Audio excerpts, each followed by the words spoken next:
anger all day. Why, Bart? For all you non-believers, disrespect us, talk crap about the defense, like we ain't the third best defense in the league. All we hear is about their defense. They can't stop a nosebleed. 25th in the league, and we the one to get disrespected. Congratulations. See you in Pittsburgh. Can't wait.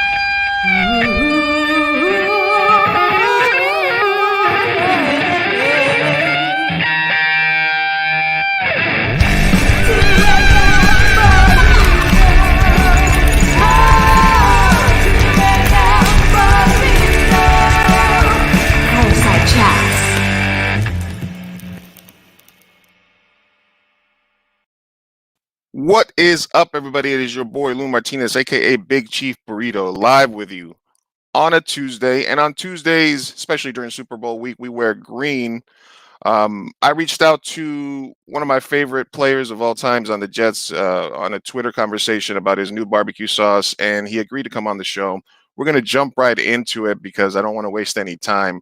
Seven-time Pro Bowler, anchor of one of the longest running and cohesive offensive lines in the history of football, and now barbecue sauce connoisseur and fabricator and maker. Want to welcome Mr. Nick Mangold to the screen. How you doing today, Nick?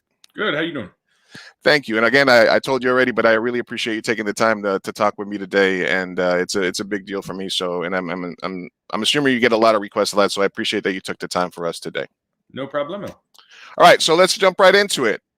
Why barbecue sauce? What was it that was the thing? You finish your career, you have an illustrious career. You don't really have the need to do a lot of stuff after that. What drew you to that, and what made you choose that as kind of your next endeavor? Well, I'd always like to say that I didn't choose it; it chose me. I think it was one of those things. I fell in love with it while I was playing, just barbecue in general. Always enjoyed the food, but then getting into making it myself.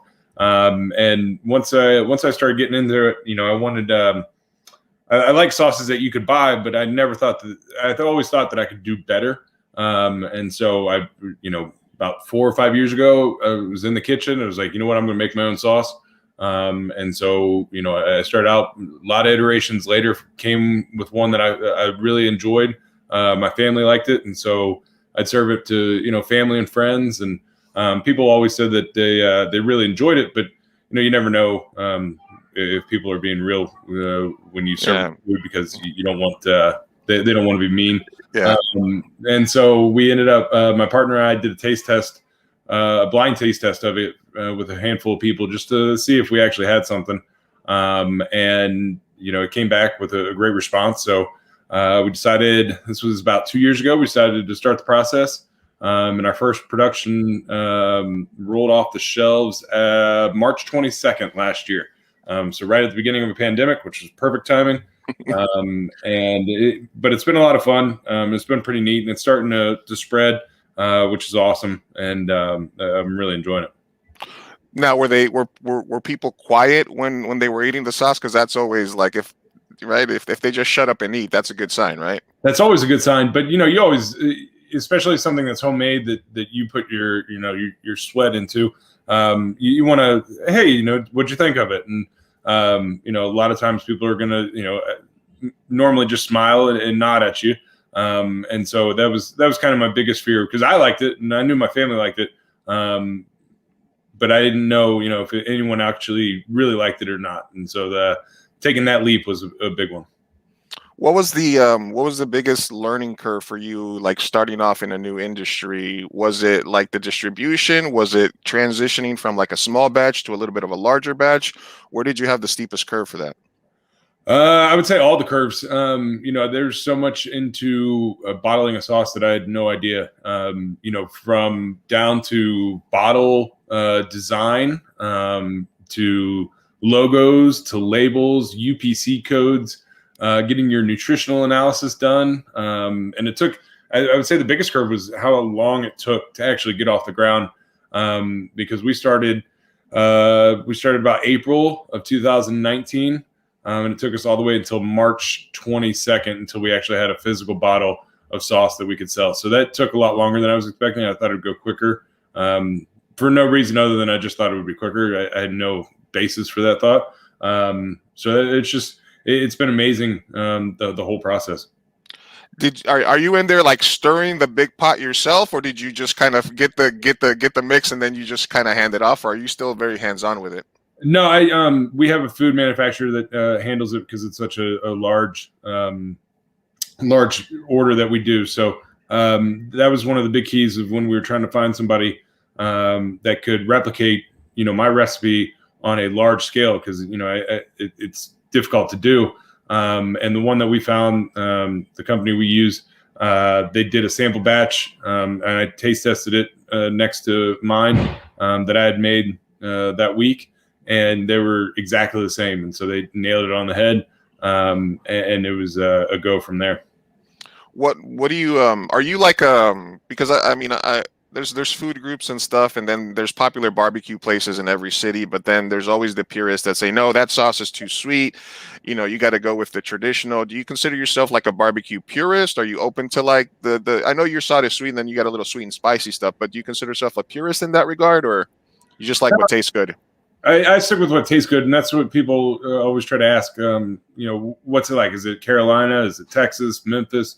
What style of barbecue is it? Kansas City?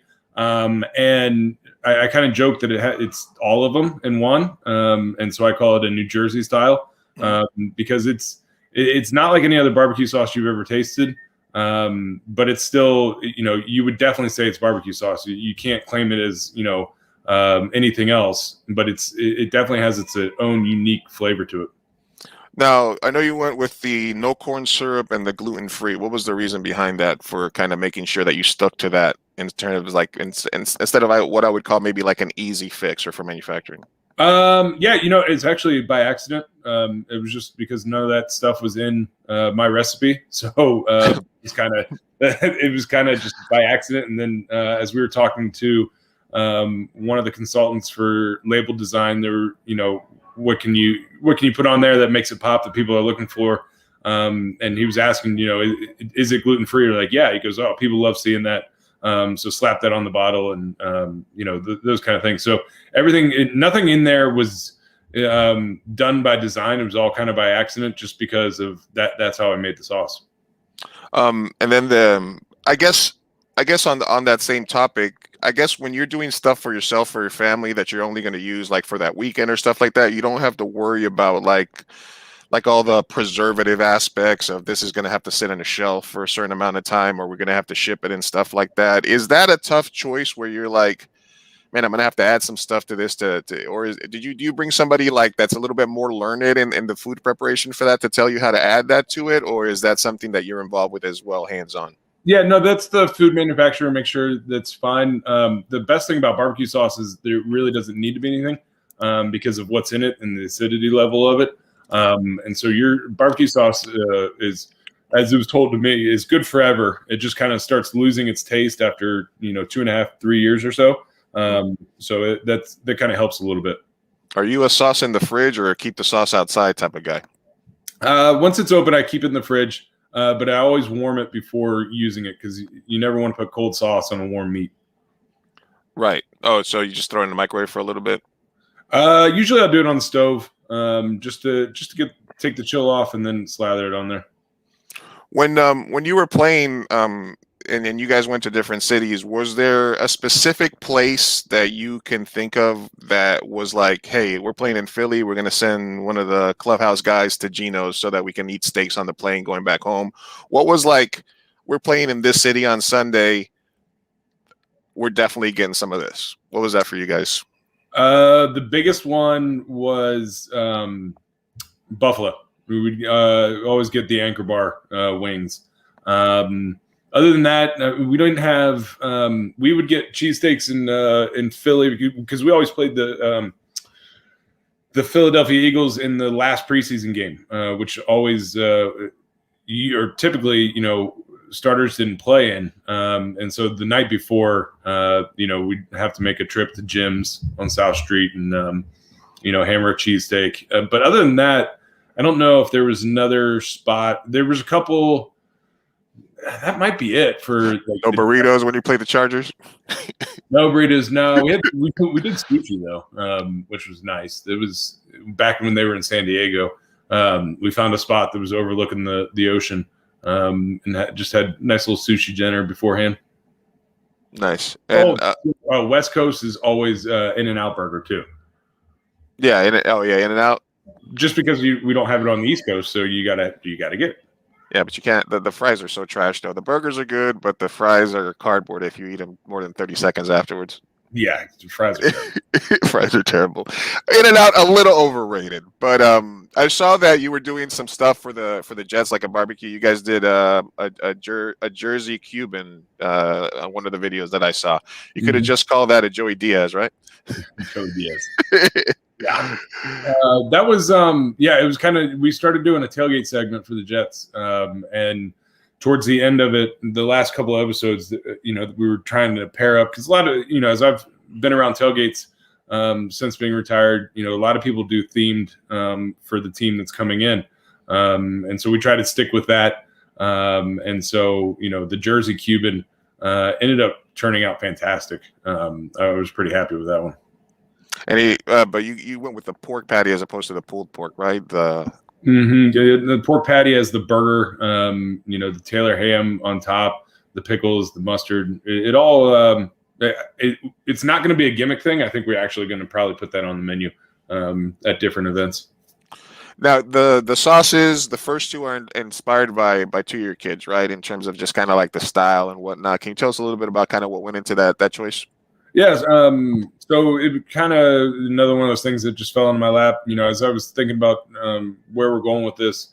The first one, I got into cooking because of my first son, just trying to help out around the house. So that's why his is called the OG. And I have 4 kids, boy, girl. And so then obviously you have the OG, then you need to have a spicy to go along with it. Your yin and your yang. And so that's where the spicy OG came from, because my second son is a carbon copy of my oldest, but he's just a firecracker. So he became the spicy one. I have 2 daughters. I have my first daughter's sauce is done, ready to go, and my second daughter, her sauce is still in R&D. So the idea is that with the project of barbecue sauce and having fun with it, is that I have one for each of my kids. And so hopefully that the OG and the spicy OG do well enough that we can get down the line to being able to have 4 sauces, which would be pretty cool. Do you, obviously you were a competitive player, college, and then obviously in the pros. Does the barbecue, is this just because you love it and you wanted to do something and it's something that you love, or once you started doing it, did it start to feed some of your like competitive juices as well? It started as just something that I love and wanted to do, and just kind of have a little passion project. But now I think the competitive side's coming out to see, who I can sell it to, where I can get it into. And so we've been able to do, we've gotten into a couple of places. It's kind of like working with the mafia. You get shaken down each time. So trying to figure out how to get around that has been interesting. But it's always neat that you always have the online presence to fall back on. But it's pretty cool. I was walking through our local grocery store, which we were able to get it into, and I didn't realize that they were putting them on the shelves so quick. And I was just I was strolling through the condiment aisle, and saw my sauce sitting there on the shelf. Nice. And that was pretty awesome. Nice. But obviously the way to bypass that, if you guys look on the bottom of the screen, 74barbecue.com, where you guys can get it directly, the OG and the spice and the sweet and spicy, directly from you guys. and probably that's probably the easiest. And then also, if you walk into a major chain retailer and you talk to the manager, and you say, "Hey, I noticed you don't have 74 barbecue on your shelves. Can you get, if enough people asked about that, right? Then they're like, what's this 74 barbecue? I guess we need to order a case, right?" Exactly. Well, that's what I had to do with my local grocery store here. They ended up selling out, and the shelf was empty. So I went to the manager and I said, "Hey, are you guys you got any more in the back?" He goes, "I didn't even realize we were carrying it." So I go, "Oh yeah, you're definitely carrying it. I can show you on the shelf where it is." So we went over there. He looked at it, and then found out he didn't have any more in the back. And so he's like, "Well, we're gonna have to get more of that in." And so it's kind of the word of mouth way to go, which is tough because in pandemic world, you're not doing a lot of handshaking and kissing babies that you normally would do. Well, I mean, yeah, if you get through this year and a half, then you should kind of feel like you got clear sailing ahead, right? Like it's a bad time to start it, but also like if you can get it out there during this time frame, you must be doing something right? Yeah, I think that's kind of what we're looking at. This first year is being our cold opening year. Since we weren't able to do any of the tailgates, any of the big production stuff that we wanted to do, we're just kind of getting set in, and so now we're a little bit more primed and ready to go for grilling season. As you know, unfortunately, we got like 25 inches of snow, so that it doesn't seem like it's going to happen anytime soon.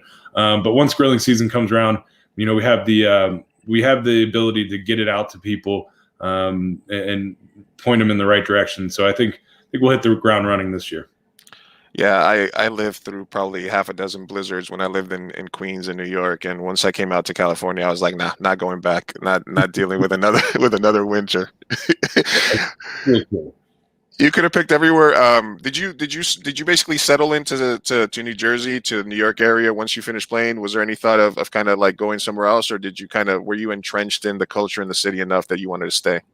Yeah, we were pretty locked in. Once the Jets moved over from Long Island to New Jersey, we kind of got settled here, and then our kids started going to school, and it just made more sense to stay here. Our whole life was here, so if we uprooted and took, like, all my kids are born in New Jersey, so we were just kind of figured we were stuck here. We like the city. We like where we are. We're far enough away from the city where it doesn't feel like it. We're in it, but we're able to get in pretty quickly. So it's a nice little area. I just wish taxes weren't so high. Oh yeah, absolutely. Well, the same thing over here. The other part of the area and just of you being a part of that city during the time frame that you played is the charity aspect, where you're donating part of your proceeds. And it was the fact that you're so entrenched, lifelong Jet. What New York, post 9/11, the Jets and the Mets and all the New York teams meant to New York. Tell us a little bit about kind of how you decided to donate part of the proceeds of the sauce and who it's going to. Yeah, so we partnered up with Answer the Call. It's a fantastic charity that supports families of fallen first responders on the job, and so I've been with them 6 or 7 years now. Just lending my ugly mug and doing different events with them. But this allows us to do a monetary contribution, which is pretty cool because they do some great work. And, I think not being here in obviously on 9/11, but being here for the anniversaries as it goes along, helping out the people that run into the face of danger is something that's special to me. Cool. So like I said, it's a good sauce, 74barbecue.com. You got proceeds going to charity. It's a startup during the pandemic, which we got to support as well. And there's more flavors coming. So are your kids going to get the final approval of their own sauces? Is that something that's going to be in their future, or does Daddy get final choice? No, Daddy gets final choice. We just have to accept it. I do clear it through my wife because I don't want to get in trouble. But as far as the sauces go, they're stuck with what they get. And I want to do a little bit with you. Just tell you, I'm going to tell you this bit's called hot sauce, barbecue sauce, steak sauce, or no sauce. All right, I'm going to give you a type of meat. Tell me whether what the perfect sauce is it for. Okay. Okay. Pulled pork. Barbecue sauce. Prime rib. Prime rib, steak sauce. All right. Chicken wings. Chicken wings. Ooh, well, it wasn't one of the options though, but buffalo sauce is the way to go. Well, yeah, or any other sauce if you tell me buffalo sauce. Okay. Tri-tip. Tri-tip, teriyaki sauce. Teriyaki sauce. Yeah, I have not tried that yet. Yeah. Make a little glaze out of it. It's quite delicious. Let me make a little note right here. Pork chop. Pork chop, no sauce. No sauce. All right, cool. I'm just trying to see where you're at in terms of like the sauce and meat scale. Are you a purist in terms of like smoking your meats? Are you a grill guy? Do you pan sear and then finish in the oven? When you're cooking for yourself and your family, how do you usually like to get down? All the above. I think that's kind of the fun part of being a home cook, is that you get to dabble in everything. And so, and the nice part of having the big green egg, you get to do high heat stuff. You can do low and slow smoking stuff and everything in between. I love a good cast iron steak. You sear it on both sides, pop in the oven for a little bit. You get that crispiness on there. The cast iron burger, the smash burgers are fantastic. Doing those at home. So there's, I think I love it always. Any way that you can cook it, I like to do it. Except well done with ketchup, right? Of course. Which is the main reason to root against the Chiefs. How are you going to have your steak well done with ketchup? I don't know about that. That's a bad look.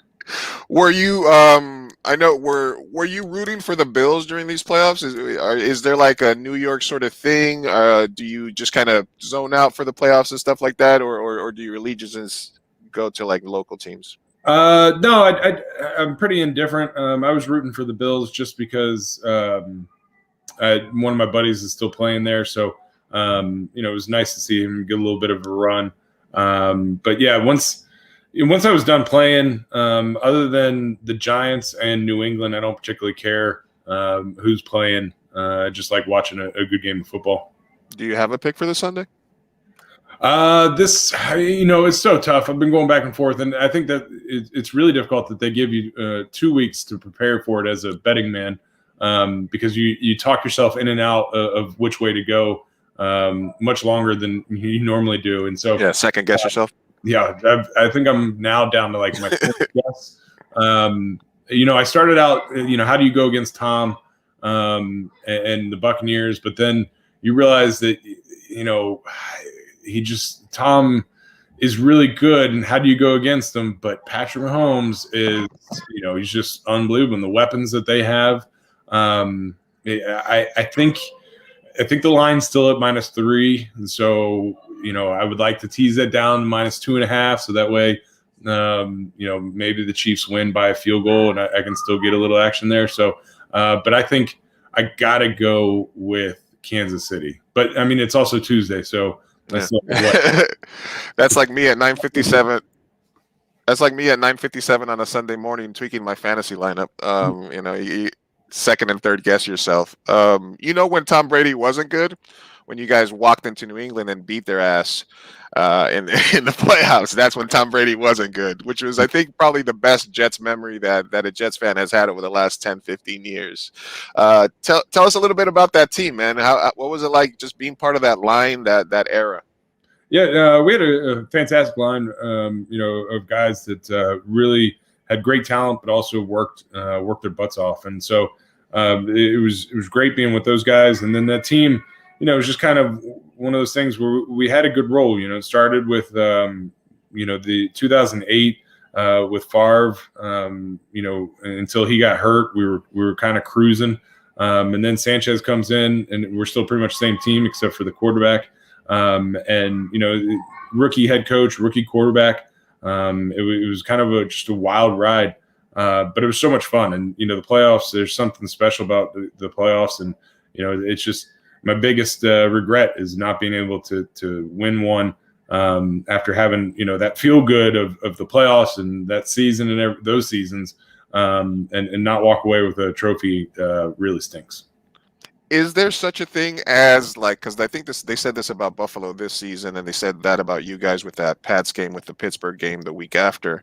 But is there such a thing for teams as that? Well, this was their Super Bowl, so they're going to come down the next week and stuff like that. They say, oh, Buffalo won their first win. That was enough. They won that game. Like, is there, or as a player, are you not able to sort of kind of realize that? I don't think you realize it as you're going through it, but I do think it's a real thing. I think you can get too hyped up for some games and then crash and burn afterwards. So it's tough because I don't even know, like, when you're going through it and you don't even realize it's happening, how do you work to prevent it? And that's something I think coaches struggle with all the time. Still, that offensive line was together for, I think, 32 straight games. You, Damian, Alan Faneca, Brick, like, just beasting people. Thomas Jones just blowing people off the line. Mm-hmm. Yeah, we had a lot of fun with that group. It was a good group. Is there a specific type of player position that you think gravitates towards coaching? I know you've done some like hosting stuff. Maybe you might have a little TV stuff in your future. Obviously, we know Tony Romo like is almost like a psychic telling us what's happening before a play. Do you think there's a different type of player, level of player that gravitates to being a coach where you're like, yeah, this guy's going to be a coach someday? Or how do you think that shakes out for post-career stuff for people? I don't know how, there's always guys that you look at and you're like, oh, he would make a great coach, and then they never get into it. Or there's other guys that I played with that have gone into coaching. I was like, that's probably not a good idea. So it's kind of where that passion is. And I think that's the biggest key for coaching is that you need to have the passion, because it is, for as much as the players think it's a grind, the coaches is 10 times worse, because those guys are, always at the building, always studying, trying to figure out new things. So it definitely, you got to have the passion there, because the paycheck isn't big enough for you to fake it.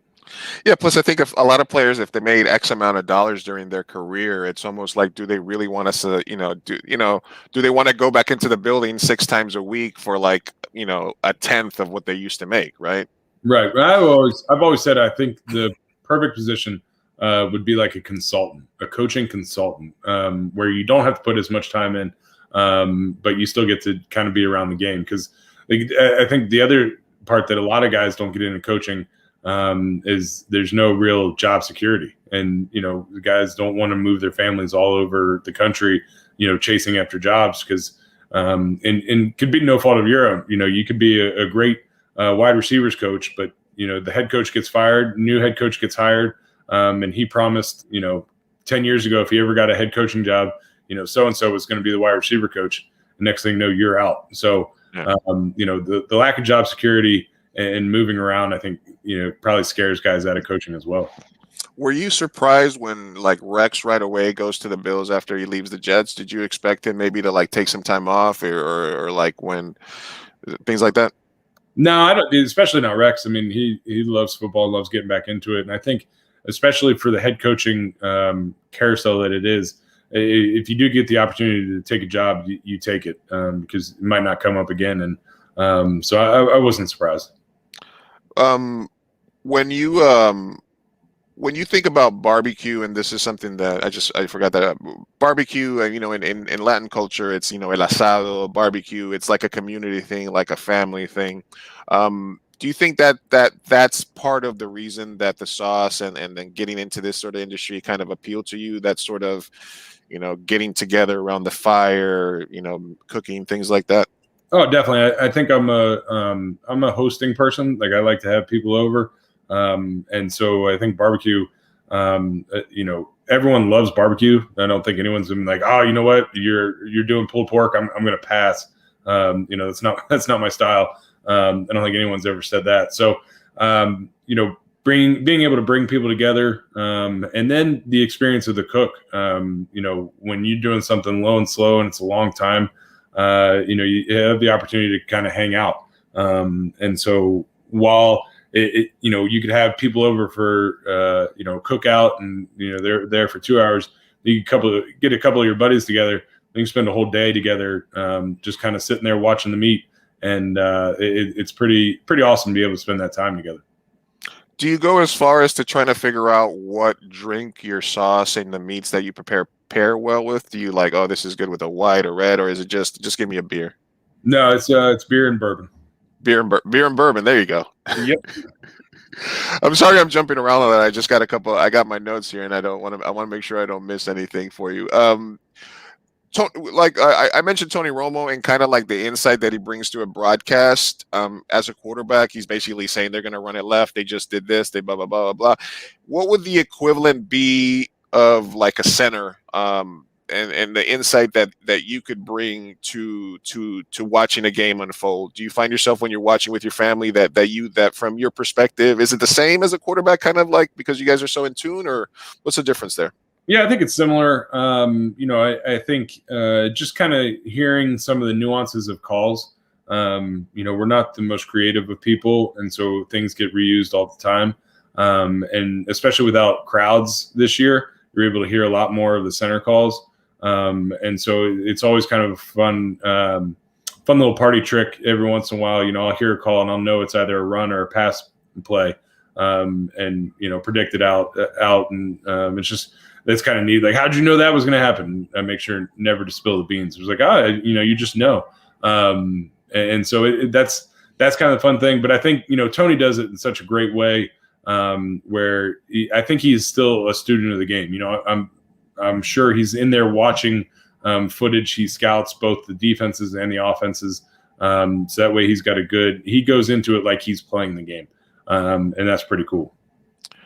If you had to choose between having your line of sauces at every major grocery store in the U.S., or being a commentary guy on like a Thursday night football package, or being an offensive coordinator for a team in the league, where do you think which one of those would you think you'd pick?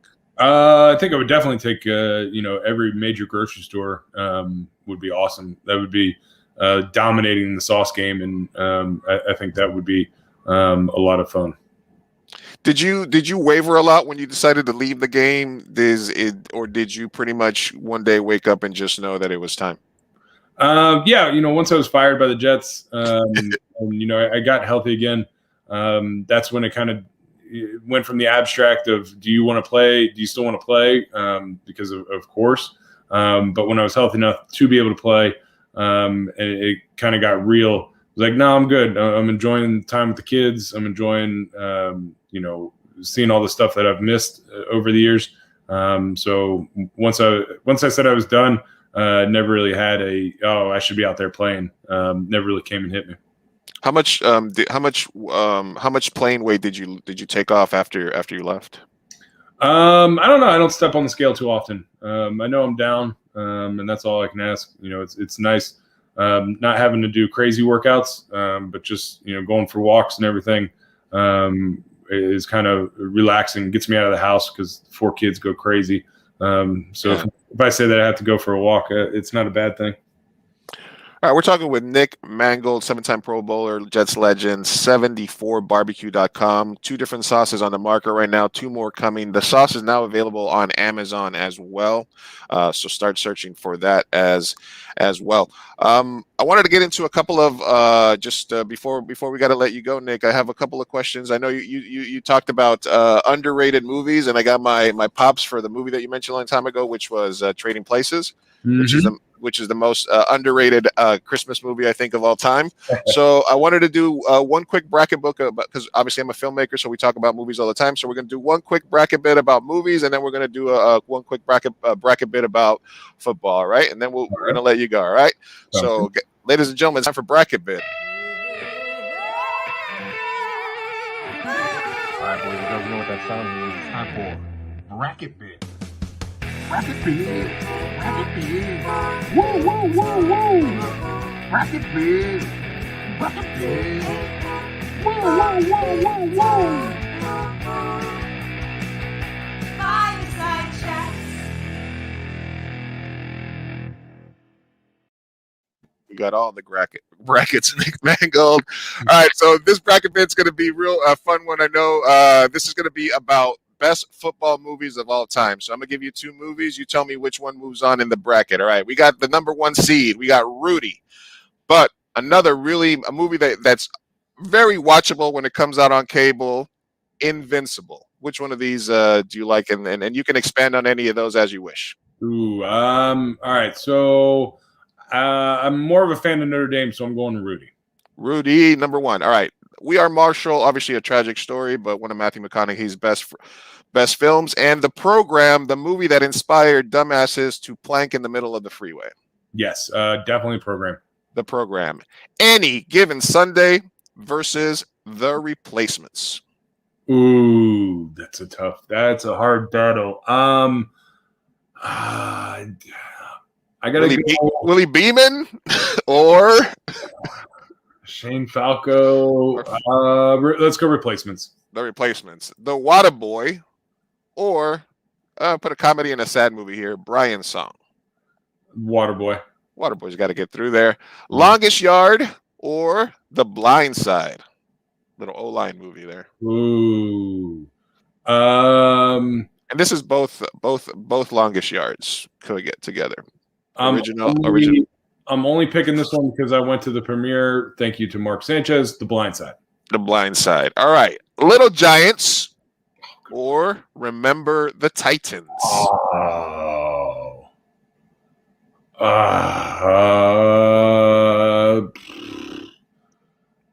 Let's go. Remember the Titans. Remember the Titans. You can't go wrong with either one of those. Little Giants, underrated football movie. I did that to the Little Giants. Hey, getting into the bracket was their Super Bowl. They were just happy to be in the. They were just happy to be in the mix. Happy to be in the dance. One of my favorites, Necessary Roughness, Sinbad, etc., and Varsity Blues. Oh, Varsity Blues. Draft Day, I guess, sort of football related, or Friday Night Lights. Friday Night Lights. All right, we're getting to the second round. Rudy versus The Program. Me personally, Program. The Program. The Replacements or The Waterboy. Waterboy. Waterboy is a classic. The Blind Side or Remember the Titans. Remember the Titans. Varsity Blues or Friday Night Lights. Similar. Varsity Blues. Varsity Blues. And we're getting to the final four here. The Program or The Waterboy. Ooh. Oh man, this is tough. A lot of people don't know about The Program. This is an older movie, but if you love football, it's probably on par with Varsity Blues or Friday Night Lights, in my opinion. I can read. It says Adidas.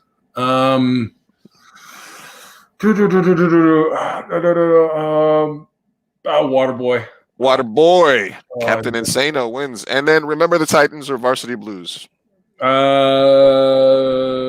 Varsity Blues. All right, that brings us down to the final of our first bracket bid out of two. We're doing with Nick Mangold. The final on this one, football movies, Waterboy versus Varsity Blues. Varsity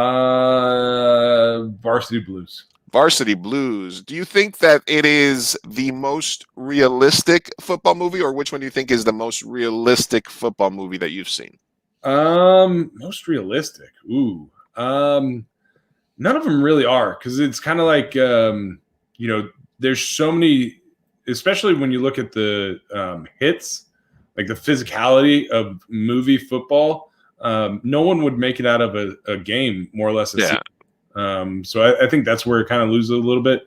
But I think I'd probably say of all of them, Remember the Titans would probably be pretty. It was probably a great depiction of that team. And what they went through. One of the games that I know you weren't a starter there, but the national championship game, the Ohio State University versus Miami. So I went back and looked at some of the highlights. So many incredible players that, like, on every play it was like, oh, that guy played in the league 7 years. That guy was a Pro Bowler. That guy was a Hall of Famer. This was the first time we watched it in. It was either March or April, whenever ESPN was re-showing games. And I realized as I'm watching it there with my kids, which was pretty cool, I've never seen the TV copy of the national championship game. Really? Yeah, I've only seen, the coach's film, but I've never sat down and watched the TV copy. And that was an exciting game. I really enjoyed it. Yeah. It had everything. It had defense. It had runs. They had crazy. Do you think that football coverage should add like an all 22 option? Do you think or are you happy with the way TV sort of shows football? I'm happy with the way TV shows football. I wish they would make because you can get the all 22s on the NFL website. You sign up for whatever it is, their premium package. But I wish they made it more, I think, consumer friendly. Like they don't have it's still cut up like the coaches film, and they don't make it easy enough to fast forward through the parts that you don't want to watch, which is a little frustrating. And so I think if they made it a little bit more consumer friendly, you could actually piece together. You can watch a full football game in 15 minutes if you just watch end zone copy or something like that. So I think it's something that they probably will start looking into. They make you NFL commissioner for a day. You can change one rule on the rule book that you think is going to make gameplay better across the board. What rule do you change? I go back to having 2 days during training camp. Okay, so is that just about the prep work to make teams like you think that's missing from today's game? Yeah, I think it is. I think you don't have the opportunity to hit as much. I don't think you're getting as prepared for the full season. I noticed it. I enjoyed that rule change as I was getting older. But for the younger guys, they need the work, they need the practice, and so I think that's a big one that should come back. When you started, when you were a rookie, was hazing still like a huge thing, like hardcore, as opposed to how kind of like it's regulated almost now, like you're only allowed to do these two things? Do you think that what effect that have on the league? Yeah, I mean, I think definitely the kids coming in are a lot more sensitive, a lot softer these days. I think you can have not hazing per se, but kind of a rite of passage, which is what I went through, and it was nothing terrible. It was mainly more, tasks. We had to go and get breakfast sandwiches Friday mornings. We had to get, I think lunch on Mondays. Different little things, carrying the pads, and it was more of a kind of a listen. I had to do this when I came into the league. Now you need to do it, and you need to do. We need to see that you're part of the team, that you're going to step up when we need to count on you, that we can count on you. You're not an individual. You're not out on your own. And so I think that's it's probably missing a little bit more, because I saw it as I was getting done. Guys were a little bit more resistant to doing the little things. Like we always had the rookies set up the offensive line room for Christmas. We'd have them go get a real tree. They'd have to decorate. And it was just it was a nice little thing. You have a Christmas tree in your room, a real one. It smelled nice. And, when you're, especially at the back half of a season and you're going through the grind, it puts smiles on people's faces. And so, it's just one of your rookie things. It's something you do. It's not going to break the bank. It's not going to kill you. And it's what we like to call GCF, just good, clean fun. Nice. And then finally, Mr. Nick Mangold, 7-time Pro Bowler. The last bracket bit that I'm going to do with you today, and because I want to again thank you a million times over for agreeing to do the pod. It means a lot to me. You are a legend of the Jets, but you also spent 4 years at the Ohio State University. So the last bracket bit that I'm going to be doing with you is called Jets versus Buckeyes. Since you are a barbecue master, you can handle this any way you want. Which one you think was a better player, which one you would invite to a barbecue. But these are some famous Jets and some famous Buckeyes, and you got to give me this, and then we'll move on through this real quickly. All right? All right. Number 1 seed, Joe Namath versus Pepper Johnson. Oh, Pep is awesome. But you got to go Joe Namath. All right. We got Thomas Jones. I got a fun fact for you, though. Go ahead. I played at Ohio State with Pepper's son. Wow. Small world. Yeah. Thought that was interesting. We called him Salt. That's a good. We thought we were funny. Hey, Thomas Jones had arguably two of the best back-to-back years a running back has ever had. Thomas Jones or Antoine Winfield? Thomas Jones. The Brick or AJ Hawk? Oh, you can't put those two together. That's mean. The bracket bit produces some tough matchups, Nick Mangold. I'm sorry to tell you. All right. AJ wins. He was my best man. All right. Sean Ellis or Will Smith, RIP? Ooh. Will Smith. Will Smith, Sean Taylor were in that game against Miami, and New York didn't have any football teams for college, so I gravitated to Miami as my college football team since St. John's didn't have a football team. But that was a great game. All right, Chris Spielman, Ohio State legend, Mo Lewis. I gotta go Spielman. And then we got Joe Klecko, Mike Vrabel. Oh, let's go Frames. All right, Wayne Krebet, or all he does is catch touchdowns, Chris Carter. Ooh, Wayne. Leon Washington. Damn, it was fun seeing him return a kickoff like 112 yards for a touchdown. Or James Laurinaitis. Go Leon. Leon. Don Maynard or Troy Smith? Troy Smith. Emerson Boozer or Joey Galloway? Ooh, Joey Galloway. Al Toon, one of my favorite Jets of all time, or Ted Ginn Jr.? Al Toon. Curtis Martin or Eddie George? Oh, Eddie George. Kevin Mawe, who was before you at the center of the Jets, or Big Daddy Dan Wilkinson? Oh, Kevin's awesome, but Big Daddy Dan Wilkinson was my favorite Bengal of all time, coming from Ohio State. So we'll go Big Daddy. Marvin Powell or Jack Tatum? Jack Tatum. Mark Gastineau from the New York Sack Exchange, or Jim Marshall, Purple People Eaters? Gastineau. Revis Island or Archie Griffin? Ooh, Revis. All right, Revis or Gastineau? Revis.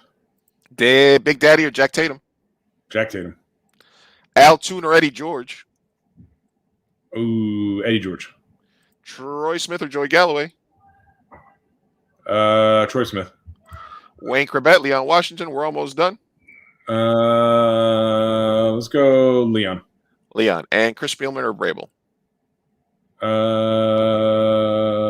Vrabel. AJ Hawk or Will Smith? AJ. Joe Namath or Thomas Jones? Joe. Or AJ Hawk? Ooh, Joe versus AJ. AJ. AJ Hawk beats. Sorry, Joe Namath. Adios. All right. Adios, Joe Namath. You're out of here. All right. We're almost done here. Mike Vrabel or Leon Washington? Let's go Leon. All right. We're bottom part is Troy Smith or Eddie George. Both Ohio State guys. Eddie George. Jack Tatum or Revis? Revis. And then we have our final four here. Bottom set is Eddie George or Darrell Revis. Or Revis Island. Revis. And AJ Hawk or Leon Washington? AJ. All right, we got one Jet, one Ohio State. This might I don't know if this bracket is going to get you in trouble at any alumni dinners or any Jets meetings later on. Hopefully not. Our guests have been Nick Mangold, 74barbecue.com, 74barbecue available on Amazon. Follow him, buy the sauce. Part of it goes to charity. It's a really good sauce. I got some on order right now. But the bracket bit does belong to you, Mr. Mangold. AJ Hawk or Revis Island in Jets versus Buckeyes? AJ wins. AJ Hawk. The Ohio State University takes the bracket. The Ohio State University. Yep, they win. What's the thing about the Ohio State University? Is that just a point of pride? Where does that come from? Because we like to believe that we're the only Ohio State University that matters. There's a lot of universities and colleges in Ohio, but we're the only one that matters. Excellent. I want to thank you again. I want to ask you one time I told you, I'm going to put you up on the full screen here. If you could just give me a promo, just say, hey, my name is Nick Mangold, 7-time Pro Bowler, 74 Barbecue, whatever you say, and you are watching Fireside Chats with Big Chief Burrito, I would appreciate that, sir. I can do that. Hi, I'm Nick Mangold, 7-time Pro Bowler, and you are listening to Fireside Chats with Big Chief Burrito. I appreciate your time, brother. Thank you very much for coming on the show today. The best of luck in your post career. The best, much love to your family. Hopefully, you guys are staying safe during the pandemic. Hopefully, these 4 sauces come out and we can all rejoice and have lots of barbecues together. So, thank you very much for your time, man. Awesome. Thank you for having me. I appreciate it. All right, man. Hope you had fun. Yeah. Oh, yeah. All right, cool. All right, guys. Thank you for tuning in today. Big Chief Burrito. We are out.